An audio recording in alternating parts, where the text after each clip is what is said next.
Au nom de Dieu, bonjour à toutes et à tous et merci de regarder le débat d'aujourd'hui. Aujourd'hui, nous allons nous concentrer sur les élections présidentielles. Ça y est, ces élections présidentielles sont lancées, les candidats sortent les armes et les attaques les uns contre les autres se multiplient. Sans parler bien sûr des accusations contre François Fillon concernant Penelope, donc les emplois fictifs.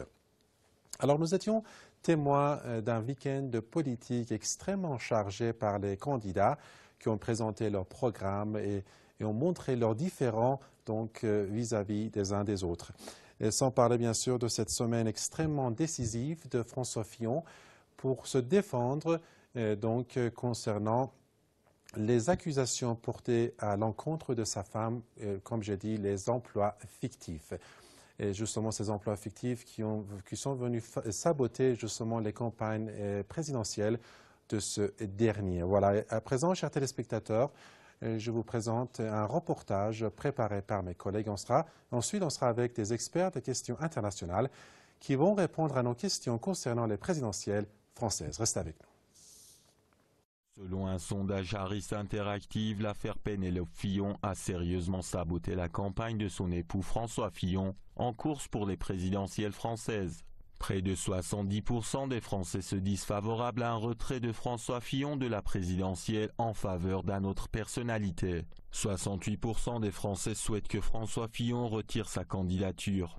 Empêtré dans l'affaire des emplois présumés fictifs de son épouse, le candidat des Républicains a bien du mal à maintenir la cohésion autour de sa candidature, selon un sondage réalisé par IFOP pour le journal du dimanche. Une enquête de Kantar Sofres pour LCI, RTL et Le Figaro place Marine Le Pen et François Fillon en tête du premier tour. Mais si la présidente du FN se maintient à 25% d'intention de vote, le candidat de la droite enregistre son plus mauvais sondage de l'année avec 22%. Sans doute un contre-coup et révélation sur les emplois de son épouse Penelope, le sondage ayant été effectué jeudi et vendredi. Le vainqueur de la primaire de la droite ne devance plus que de justesse Emmanuel Macron à 21%. Les deux hommes étant de toute façon dans la marge d'erreur, rapporte le journal du dimanche. François et Penelope Fillon ont été entendus par le parquet financier pendant près de 6 heures. Ils ont été entendus séparément à Versailles dans les locaux du groupe d'intervention régionale par les policiers de l'Office central de lutte contre la corruption et les infractions financières. François Fillon s'est dit confiant et serein dans l'attente du résultat des investigations sur les accusations qui pèsent sur sa famille. Il a dénoncé une entreprise de calomnie très professionnelle. « J'ai confiance en la justice. Je suis confiant, je suis serein. J'attends désormais la fin de cette enquête, a-t-il dit en préambule d'une intervention devant le groupe EBG, un cercle de réflexion d'entrepreneurs sur l'innovation digitale.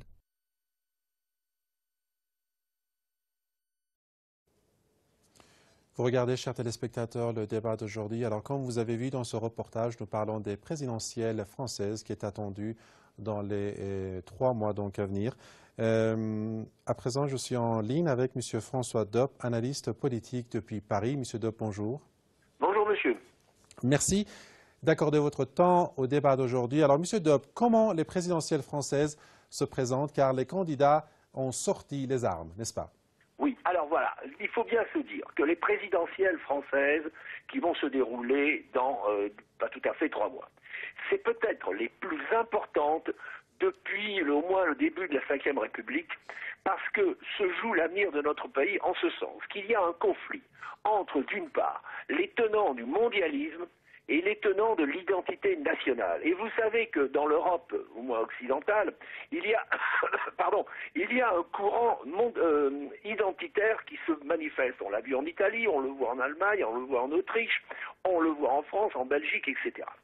Donc, les tenants d'un ordre mondial se doivent absolument d'avoir à la tête de la France une personne qui s'opposera à M. Poutine et à M. Trump dans ce combat.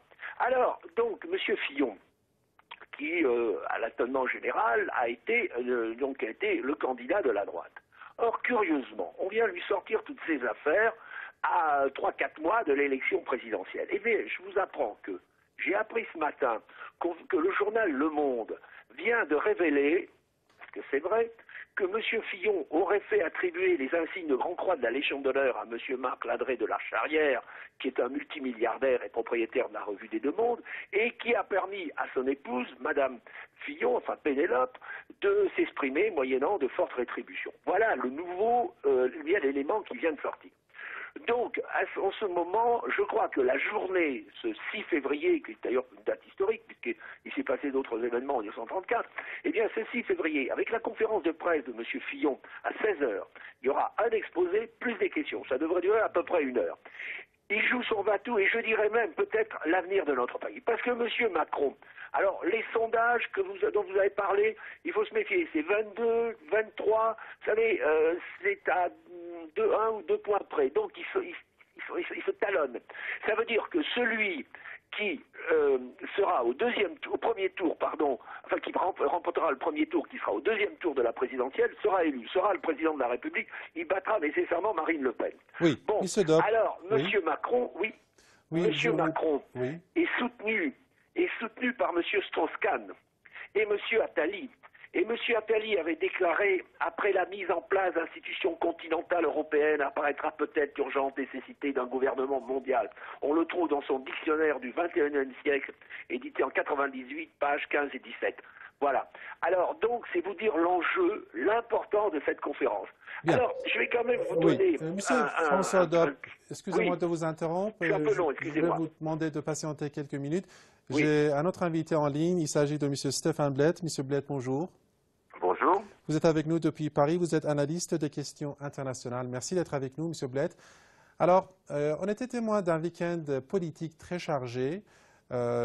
Jean-Luc Mélenchon qui a pris pour cible Macron et Le Pen qui a pris pour cible tous les autres candidats. Donc, d'après vous, comment se présentent ces élections, les candidats qui ont sorti les armes et se multiplient les accusations? Il est clair que le système mondialiste, le système en effet anti-Poutine, est en train de se mettre en place. Le problème, c'est que les scandales qui sont sortis sur François Fillon, évidemment, ne sont pas sortis par hasard.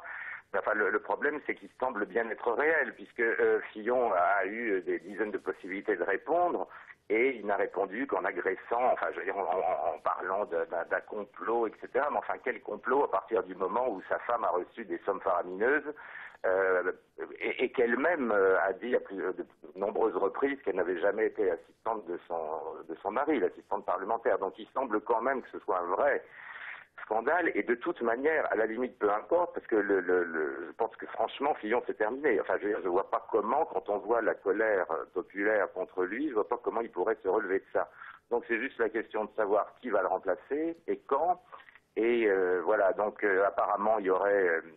Bon, on ne croit pas du tout qu'un type comme Bayrou puisse prendre la place. On nous parle de Barouin. En tout cas, il est clair qu'au Parti républicain, il y a une pression énorme qui est en train de se faire pour le pousser à renoncer avant qu'il ne soit trop tard. Mais je ne pense pas du tout que François Fillon ait jamais été le candidat anti-système, pas du tout. Oui, M. Blett. C'est parti du groupe Bilderberg. Oui.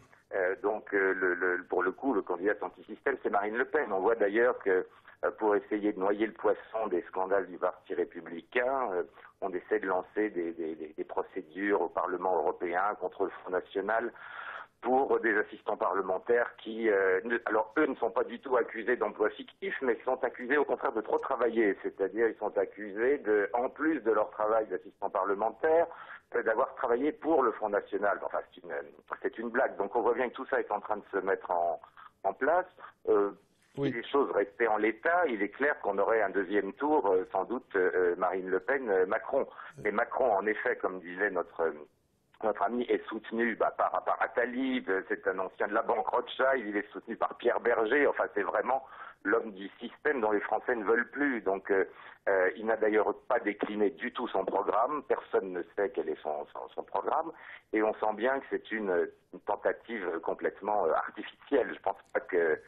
oui, voilà, merci M. Blett. Plus le Parti républicain attendra à trouver un autre candidat, plus il risque d'être éliminé du second tour de la présidentielle. Absolument. Monsieur Dopp, vous êtes avec nous donc depuis Paris. Vous avez sans doute entendu les propos de M. Blett qui dit que Fillon est terminé, alors qu'il a annoncé lui-même que cette semaine, ça sera une semaine décisive pour ce dernier, si jamais il n'arrive pas à convaincre les Français que l'emploi fictif de sa femme était légitime. Donc, vous partagez l'avis de Bled que Fillon est terminé, qui sera remplacé à la fin de la semaine prochaine? Pardon? Je partage totalement l'analyse qui a été faite. Un petit détail, c'est que M. Fillon me paraît quand même présenter un danger pour le système mondialiste qui ne se met pas en place, mais qui est déjà en place. Et ça présente quand même un danger avec sa volonté de s'allier avec M. Poutine. Donc, par ailleurs, un petit détail, il a demandé dans son programme, il veut modifier, réformer l'éducation nationale. Or, l'éducation nationale, en France, est un organisme de destruction de l'identité nationale. C'est une catastrophe. Et alors là, il se met pas mal de gens à dos. Par ailleurs, il a dit qu'il était chrétien. Or, vous avez les obédiences maçonniques qu'il risque d'avoir contre lui. Donc, il a accumulé les charbons ardents sur sa tête. Alors maintenant, je vais vous donner quand même un sondage. La situation n'est peut-être pas si désespérée, puisque le Figaro, de ce matin, enfin j'ai le résultat à 11h30, voilà, la question, pensez-vous que Fillon peut rebondir? Le Figaro est un journal de droite, réponse oui, 38%, non, 62%. Ça veut dire que tout n'est peut-être pas perdu, mais la situation est quand même gravissime. Quand on voit les sommes énormes, de l'ordre de 800 000 euros, même en déduisant les impôts, les charges sociales, il resterait 400 000. Pour des gens, quand il y a beaucoup de chômeurs en France, avec ça on peut s'acheter un appartement, il est évident que c'est un énorme boulet que traîne M. Fillon. Alors Oui. comment va-t-il s'en sortir? À moins qu'il relativise en révélant certains scandales, je ne sais pas. Enfin, sa conférence de presse de 16 heures, qui va commencer à 16 heures, va être extrêmement importante pour lui et pour l'avenir de notre pays. Parce que M. Macron, c'est l'homme des Rothschild, qui est soutenu par divers mouvements. Il y a deux alliances, peut-être le mouvement, enfin bon, passons. Et M. Macron va être, s'il est au deuxième tour, il risque d'être le nouveau président de la République, et c'est l'homme du mondialisme. Bien. Donc, Merci, M. Dopp. Mais il faut Oui. quand même préciser une chose, c'est qu'il va y avoir des élections législatives, et que ces élections législatives qui vont se dérouler le 11 et 18 juin prochain, je pourrais dire 577 députés, eh bien risque, si M. Macron est élu, eh bien il risque d'avoir une majorité qui va le contrer et se retrouver avec une chambre ingouvernable. Et il y aura le 24 septembre des élections au Sénat qui ne vont pas modifier beaucoup puisque le Sénat est renouvelé par tiers, mais c'est un suffrage restreint, et si bien que celui qui aura le pouvoir, eh bien, risque de se trouver avec une assemblée qui ne lui sera pas peut-être totalement docile. Monsieur Dopp, Et ça, il faut en tenir compte. Bien. Ce n'est pas que l'élection présidentielle, il y a l'élection législative qui suit. Bien. Reste avec nous, M. Dopp. Oui. À présent, je m'adresse à M. Bled depuis Paris. M. Bled, on va voir si Fillon sera donc resté dressé dans ses bottes ou pas, et qui sera remplacé par un autre candidat.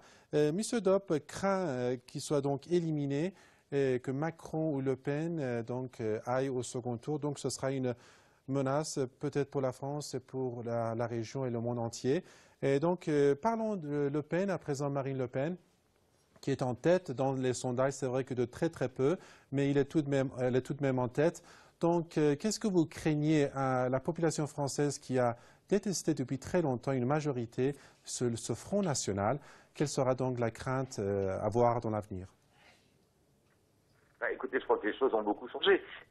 D'abord, je suis d'accord avec monsieur sur le fait qu'en effet, Fillon, au départ, n'était pas le candidat que le système voulait. Tout le monde voulait Juppé, et on a bien vu qu'aujourd'hui, on est dans une situation quand même extrêmement à la fois complexe et simple. Le peuple commence à se réveiller et ne peut plus supporter les manipulations qui se passaient grossière du système qui tend à imposer un candidat au peuple. Tout le monde nous disait Juppé est déjà président, on a vu le résultat. Juppé, Sarkozy, Hollande, Valls ont été sortis. Les Français ne veulent plus de ces gens-là, Donc effectivement, qui en bénéficie? C'est Marine Le Pen, puisque c'est la seule candidate qui n'ait jamais été, enfin, sinon du système, en tout cas qui n'ait jamais été au pouvoir. Et c'est vrai qu'il y a une certaine mauvaise conscience des Français à l'égard du Front National et peut-être de Jean-Marie Le Pen lui-même d'ailleurs, puisqu'ils se rendent compte que quand même, en dépit de son caractère un peu compliqué, etc., il avait quand même raison sur un certain nombre de choses. Donc elle bénéficie de la réalité qu'on vit tous les jours. et elle ne peut pas être accusée d'être responsable du bilan de la France. Donc effectivement, le Front National monte. On pense qu'il est à peu près acquis qu'elle soit au deuxième tour. Le problème de Marine Le Pen, c'est qu'elle n'a aucune réserve de voix. C'est-à-dire que, il semble que on va dire les catholiques auraient voté Fillon. Si Fillon s'en va, pour qui voteront-ils? Les antisionistes ne veulent pas voter pour Marine Le Pen parce qu'ils la trouvent trop proche de certains groupes sionistes et pensent à voter Mélenchon. Enfin, c'est très très compliqué. Mais quand on a affaire à un candidat comme Macron, qui a été sorti par le système, mais qui, avec une fantastique aide et soutien financier de tous les groupes mondialistes, réussit à se faire passer pour un candidat de la nouveauté anti-système, on ne sait pas du tout où ça va aller. Mais dans le contexte actuel, si Fillon dégage, il y a de grandes chances qu'on ait un deuxième tour, Marine Le Pen-Macron. Et là, je ne suis pas certain que Marine Le Pen perde. C'est-à-dire que face à François Fillon, elle n'avait aucune chance. Face à Emmanuel Macron, je pense que ce serait très différent. Donc il faut voir, c'est surtout la décision de Fillon qui va être importante. Est-ce qu'il va s'accrocher? Est-ce qu'il va laisser sa place? Et qui va le remplacer? S'il ne se passe rien, on risque d'avoir un deuxième tour, Emmanuel Macron, Marine Le Pen. Mais je ne suis pas aussi certain que ce soit Macron qui l'emporte. Monsieur Blett, on voit dans les discours de Marine Le Pen la mondialisation, l'immigration, l'islamophobie, etc.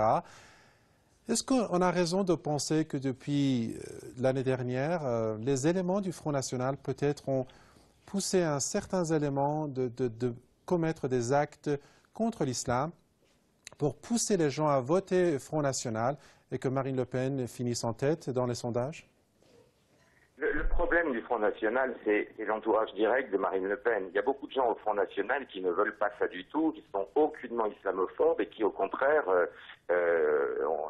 cherchent vraiment un rapprochement avec les pays musulmans, etc. Il y a quand même deux lignes au FN, et c'est pour ça que Marine Le Pen est toujours en train de faire le grand écart. Malheureusement, comme elle est davantage dans son premier cercle, entourée par des gens comme Louis Alliot ou Gilbert Collard, qui sont quand même des ultrasionistes, etc. Le problème est là. Mais il y a aussi au Front National des gens qui ne sont pas du tout comme ça. Donc la question, c'est toujours la même, c'est de savoir quelle est la ligne qui va l'emporter. On est d'accord, il y a beaucoup de gens au Front National qui n'apprécient pas les déclarations de Gilbert Collard, par exemple. Voilà, il y a plusieurs lignes. Il y a une ligne à l'ancienne de Bruno Gollnisch qui n'a rien d'islamophobe, etc. Il y a la ligne de Marion Maréchal-Le Pen, il y a la ligne de Philippot. Enfin, c'est un petit peu complexe. Donc, Marine Le Pen doit faire avec tout ça. Et malheureusement, il semble qu'elle cède parfois aux sirènes de la mode un petit peu anti-islam, mais tout de même, elle avait fait des gestes très clairs dans le sens contraire il y a quelques mois, dans une interview avec Natacha Polony, où elle avait dit l'islam ne pose aucun problème et est tout à fait compatible avec la France. Donc vous voyez que c'est plus compliqué que ça. C'est vrai qu'il y a une partie des pressions qui sont faites à l'intérieur du FN qui essaie de la pousser à aller vers un petit peu une tendance à la Zemmour, si vous voulez. Voilà, et puis une autre frange du Front National qui ne veut pas de ça et qui au contraire voudrait plutôt voir une alliance entre chrétiens et musulmans et plutôt se concentrer sur l'anti-européisme et sur l'anti-mondialisme. Monsieur Stéphane Blett, merci infiniment d'avoir répondu à nos questions et à très bientôt sur le plateau du débat. Merci Monsieur Blett. Et pour terminer, je m'adresse à Monsieur François Dopp. Monsieur Dopp, vous aurez le dernier mot. Alors Monsieur Dopp, est-ce que vous partagez l'avis de Monsieur Blett concernant le fait que si Fillon sort, il sera Macron et Le Pen a une forte chance de réussir? Alors, si Fillon sort, on saura donc ce soir, Monsieur Macron sera au deuxième tour, ça c'est sûr. Bon, mais face à Marine Le Pen, je pense que Macron sera élu. Je ne pense pas que Marine Le Pen sera élue. Alors évidemment, il n'y aura pas cette campagne délirante qu'il y a eu quand son père s'est présenté en 2001. Il a eu quand même 17,79% au deuxième tour. Bon, il n'y aura pas cette campagne hystérique parce que les choses ont changé sous l'effet de la diffusion de certaines idées par Internet que le pouvoir ne contrôle pas.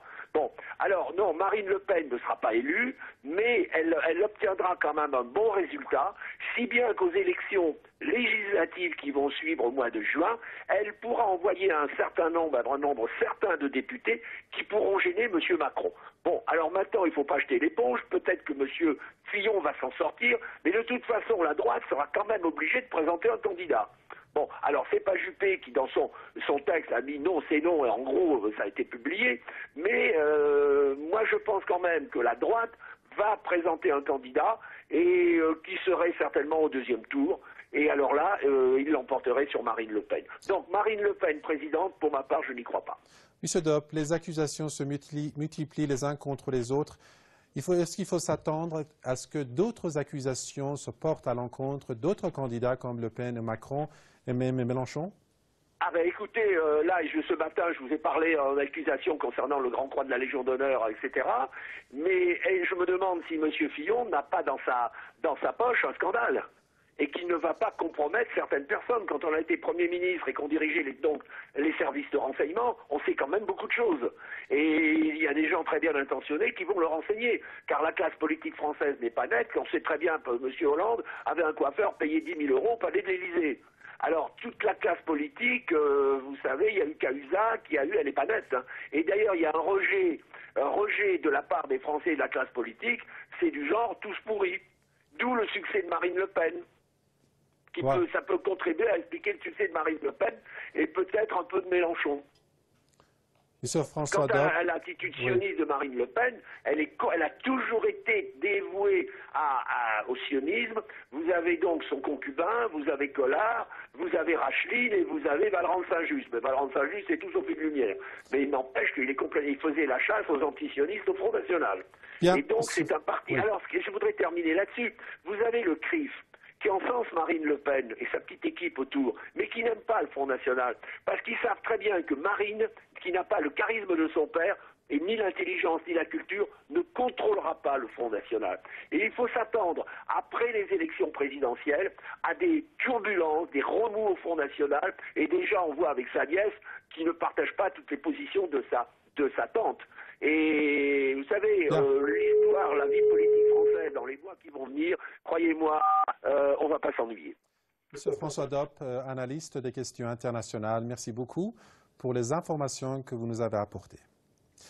Eh bien, chers téléspectateurs, ici prend fin le débat d'aujourd'hui. Merci pour votre fidélité. Au revoir à tous.